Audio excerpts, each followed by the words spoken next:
Hey golfers, you ever hit the best drive of your life, leaving yourself 80 yards into the green, and then you chunk it? That's frustrating, right?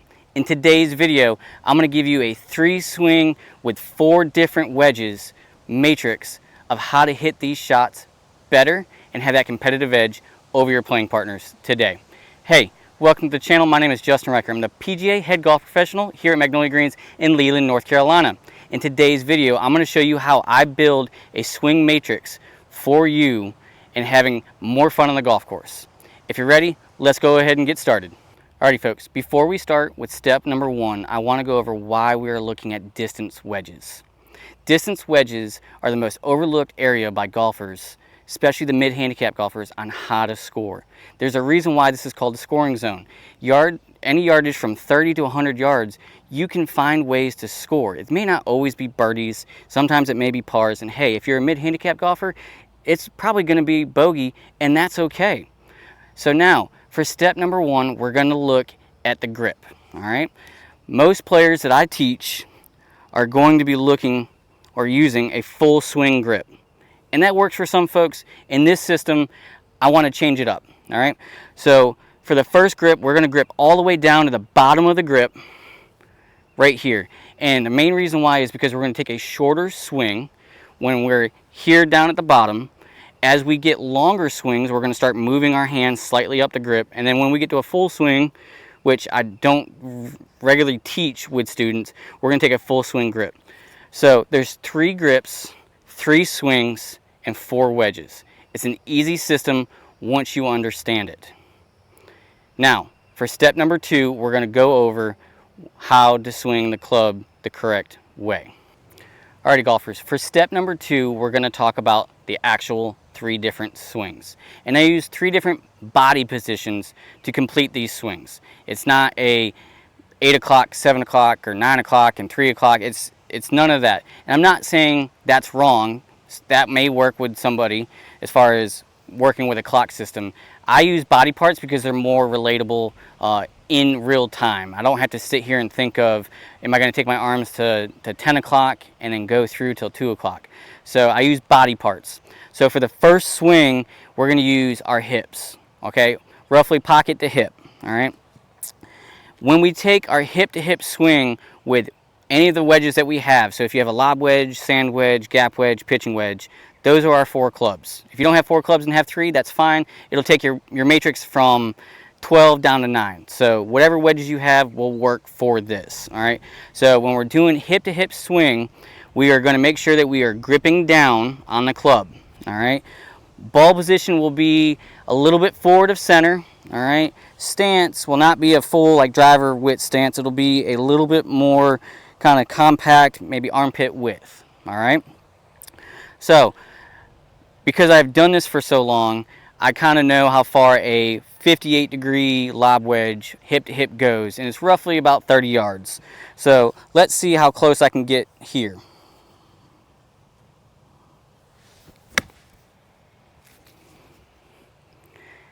That'll go about 30 yards. And now let's talk about the next one, all right? We started with the hip to hip, or as I like to call it as well, the half swing, right? We're only taking it halfway. Now we're going to go 3/4, and what 3/4 means to me is about chest or armpit high, all right? Same stance width, same ball position, everything. The only thing that changes, all right, is going to be our grip. When we're doing hip to hip or half swing, we're down below. Now we're going to move it back up about 1 inch. So you got about 1 inch of grip roughly from the bottom and about 1 inch or so to the top, all right? So not quite full. When I take this stance and this swing from chest high to chest high, I'm not thinking about, oh, I need to make sure I follow through and stop here. If I go a little bit past it, it's okay. It's going to be based on the tempo of the swing. We want to try to keep all these tempos of these swings all about the same, all right? So I'm going to set up here. We're going to go chest to chest. This should go roughly about probably 40, 45 yards. A little thin, may have gone a little bit further. That's okay. Now, for the next swing, we're going to say it's a full swing. But guess what? I'm not going to hit it at a driver speed. I'm not going to be swinging at my 105 miles an hour that I swing at my driver. It is going to be a nice, balanced, even tempoed swing. Now, ball position will stay the same. My grip will be a full grip, so all the way towards the end, right? Ball position will be in the forward part of my stance, not quite middle, but just a little bit in front. My stance is still, as you can see, roughly armpit width. I will be making a full swing, meaning a full back turn, a full back swing, and a full follow through, but my tempo and speed will not change that much.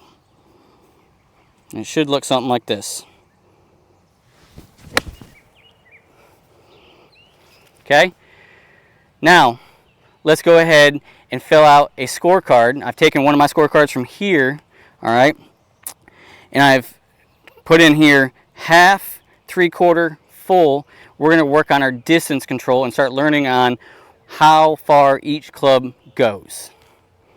Alrighty, golfers, for this part of the video, we're going to talk about how do we measure how far we hit stuff with this matrix. Two things. If you don't have a launch monitor like an older flight scope or a new flight scope or a TrackMan, that's okay. Rangefinder, go to Walmart, buy some of the little mini soccer cones, go to the end of the range and put them out there.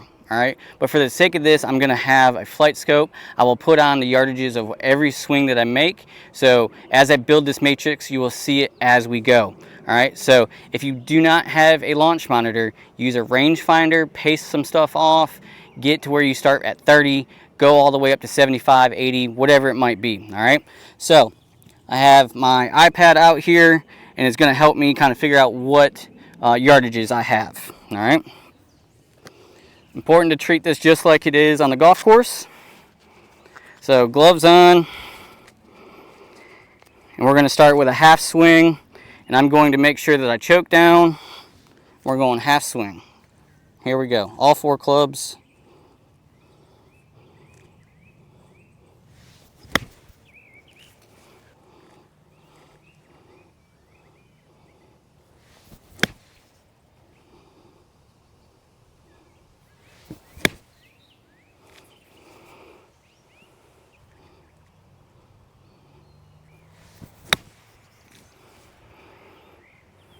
Alrighty, folks, so that was all half swings with my lob wedge through my pitching wedge, and I've taken just a scorecard from the course here, and I'm starting to fill it out. So half swing with a 58 went about 35 yards, 54-degree wedge went about 45, my 50-degree went 55, and then my pitching wedge went about 60. So far I've had pretty equal increments of going up.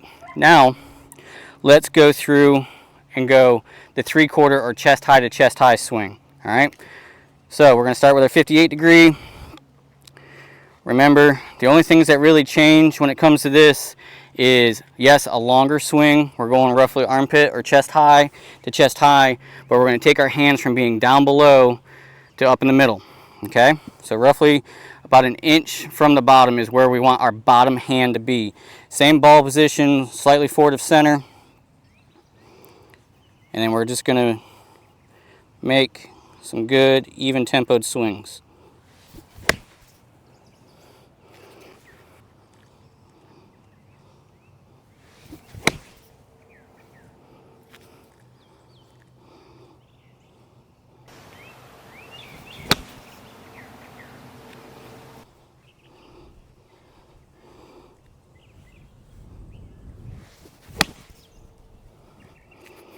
Alrighty, folks, we're almost done making our wedge matrix. All right, so that was 3/4 swing. For the 58-degree, I have 55 yards for a 3/4 swing, so a 20-yard jump on that one. Then with a 54, I've got 65 yards, so that's a pretty good gapping in between there. And then the 50, my gap wedge is 75, and then my pitching wedge, 3/4 pitching wedge, good smooth tempo, is at 95. All right, so now I'm going to hit a couple full swing shots to see how I can fill out the rest of the swing matrix.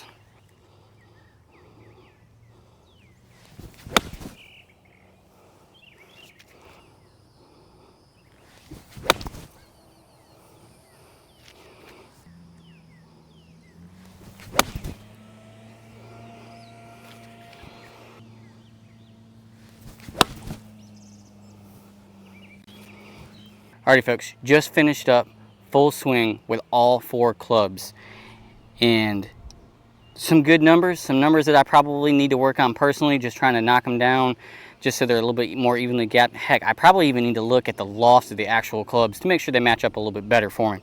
So with a full swing with a 58, I have 80 yards. With my 54, I had 95, so pretty good gapping there. 15 yards, not too bad with a wedge.